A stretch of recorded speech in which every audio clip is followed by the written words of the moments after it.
Covid ಕಾರಣಕ್ಕಾಗಿ ರಾಜ್ಯದಲ್ಲಿ ಯಾರು ಕೂಡ ಆತಂಕ ಪಡಬಾರದು. ಕರ್ನಾಟಕದಲ್ಲಿ ಇನ್ನು ಹೊಸ ತಳಿ ದೃಢಪಟ್ಟಿಲ್ಲ. JN1 ಮೇಲೆ ಆರೋಗ್ಯ ಇಲಾಖೆ ತೀವ್ರ ನಿಗಾ ವಹಿಸ್ತಾ ಇದೆ. ಆರೋಗ್ಯ ಇಲಾಖೆಯ ಸಚಿವರು ದಿನೇಶ್ ಗುಂಡೂರಾವ್ ಕೊಟ್ಟಿರುವಂತ ಹೇಳಿಕೆ ಅದು. ಯಾರಿಗೂ ಆತಂಕ ಬೇಡ, ನಮ್ಮಲ್ಲಿ ಇನ್ನೂ ಕೂಡ ದೃಢಪಟ್ಟಿಲ್ಲ. JN1 ಮೇಲೆ ಆರೋಗ್ಯ ಇಲಾಖೆ ಬಹಳ ನಿಗಾ ವಹಿಸ್ತಾ ಇದೆ. ಹೊಸ ಮಾರ್ಗಸೂಚಿಯನ್ನು ಕೂಡ ಬಿಡುಗಡೆ ಮಾಡ್ತೇವೆ. ಬೆಂಗಳೂರಿನಲ್ಲಿ ಆರೋಗ್ಯ ಸಚಿವ ದಿನೇಶ್ ಗುಂಡೂರಾವ್ ಹೇಳಿಕೆಯನ್ನು ಕೊಟ್ಟಿದ್ದಾರೆ. ರಕ್ಷಣೆಗೆ ಕಡ್ಡಾಯವಾಗಿ ಮಾಸ್ಕ್ ಧರಿಸಲು ಹೇಳಿದ್ದೇವೆ. ಟೆಸ್ಟಿಂಗ್ ಹೆಚ್ಚಳ ಮಾಡಲು ಸೂಚನೆ ಕೊಟ್ಟಿದ್ದೇವೆ. ಹೊಸದಾಗಿ RT-PCR ಕಿಟ್ ಖರೀದಿಗೆ ಜಿಲ್ಲಾಧಿಕಾರಿಗಳಿಗೆ ಸೂಚನೆಯನ್ನು ಕೊಟ್ಟಿದ್ದೇವೆ ಅಂತ ಹೇಳಿ ದಿನೇಶ್ ಗುಂಡೂರಾವ್ ಒಂದು ಧೈರ್ಯದ ಮಾತುಗಳನ್ನು ಹೇಳಿದ್ದಾರೆ.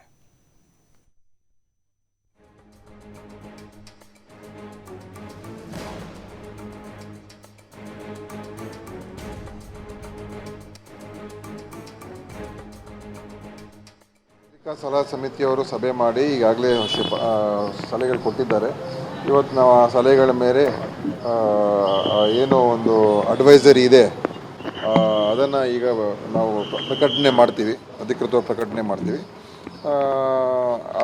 ಅದರ ಅನ್ವಯ ಇವತ್ತು ರಾಜ್ಯದಲ್ಲಿ ಯಾವ್ಯಾವ ರೀತಿ ಇರಬೇಕಾಗ್ತದೆ, ಏನು ಮುನ್ನೆಚ್ಚರಿಕೆ ತೊಗೊಳ್ಬೇಕಾಗತ್ತೆ ಅಂತ ಹೇಳಿ ಅಡ್ವೈಸರಿ ಈಗ ಬಿಡುಗಡೆ ಮಾಡ್ತೀವಿ. ಪ್ರಕರಣಗಳು ಸಹಜವಾದಂಥ ಪ್ರಕರಣಗಳಿದೆ ಹೊರತು ಯಾವುದೋ ಆತಂಕ ಪಡುವಂಥ ಪ್ರಕರಣಗಳೇನೂ ಇಲ್ಲ. ಏನಾಗುತ್ತೆ ಅಂತ ಇನ್ನೂ ನಮಗೆ ಈ ಒಂದು ಏನು JN1 ಇನ್ನೂ ನಮ್ಮಲ್ಲಿ ಯಾವುದೂ ಕೂಡ ಸಂಪೂರ್ಣವಾಗಿ ದೃಢಪಟ್ಟಿಲ್ಲ. ಕೇರಳದಲ್ಲಿ JN1 ಬಂದಿದೆ ಅಂತ ಹೇಳಿದೆ. JN1 ಕೂಡ ಅದೇನು ಅತ್ಯಂತ ತೀವ್ರವಾದಂಥ ಹಾನಿಕಾರಿ ಅಂತ ಇದುವರೆಗೂ ಯಾರೂ ಕೂಡ ನಮಗೆ ಸ್ಪಷ್ಟವಾಗಿ ಹೇಳಿಲ್ಲ. ಅಮೆರಿಕದಲ್ಲೂ ಕೂಡ JN1 ಭಾಳ ದಿವಸ ಹಿಂದೆ ಬಂದಿದೆ, ಅಲ್ಲೂ ವ್ಯಾಪಕವಾಗಿ ಅದೆಲ್ಲ ಹರಡಿದೆ. ಆದರೆ ಅದರಿಂದ ತೀವ್ರ ಏನು ಸಮಸ್ಯೆ ಏನಾಗಿಲ್ಲ.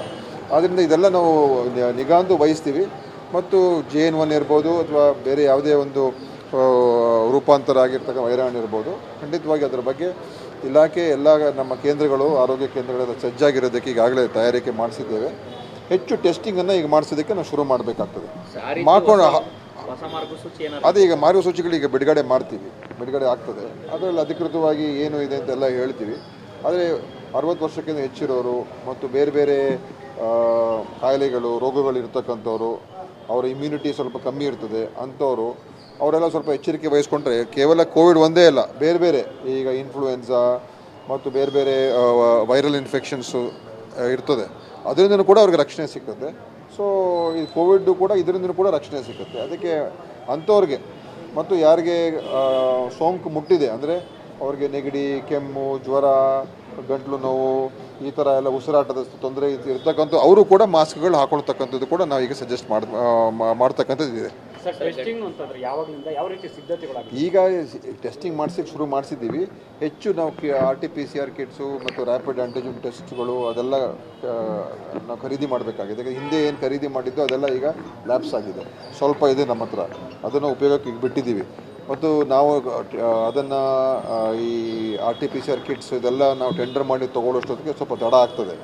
ಅದರಿಂದ ನೇರವಾಗಿ ನಮ್ಮ ಅಧಿಕಾರಿಗಳಿಗೆ, ಜಿಲ್ಲಾಧಿಕಾರಿಗಳಿಗೆ, ಆರೋಗ್ಯ ಜಿಲ್ಲಾಧಿಕಾರಿಗಳಿಗೆ ನೀವೇ ನಿಮ್ಮ ಹಂತದಲ್ಲೇ ಅದನ್ನು ನೇರವಾಗಿ ನೀವೇ ಖರೀದಿ ಮಾಡಿ ತಾತ್ಕಾಲಿಕವಾಗಿ ನೀವು ಅದನ್ನು ತೊಗೊಂಡು ಆದಷ್ಟು ಬೇಗ ಶೀಘ್ರಗತಿಯಲ್ಲಿ ಆ ಟೆಸ್ಟಿಂಗನ್ನು ಶುರು ಮಾಡಿಸ್ಕೋಬೇಕು ನಾವು. ಯಾಕಂದರೆ ಆವಾಗಲೇ ನಮಗೆ ಗೊತ್ತಾಗೋದು ಎಷ್ಟು ಮಟ್ಟದಲ್ಲಿ ಈ ಒಂದು ಕೋವಿಡ್ ಹರಡಿದೆ ಅಂತ.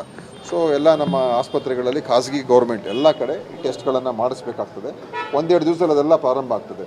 ಆವಾಗ ನಮಗೆ ನಿಜವಾದಂಥ ಪರಿಸ್ಥಿತಿ ಏನು ಅಂತ ಗೊತ್ತಾಗ್ತದೆ. ತಾಂತ್ರಿಕ ಸಲಹಾ ಸಮಿತಿಯವರು ಸಭೆ ಮಾಡಿ ಈಗಾಗಲೇ ಸಲಹೆಗಳು ಕೊಟ್ಟಿದ್ದಾರೆ.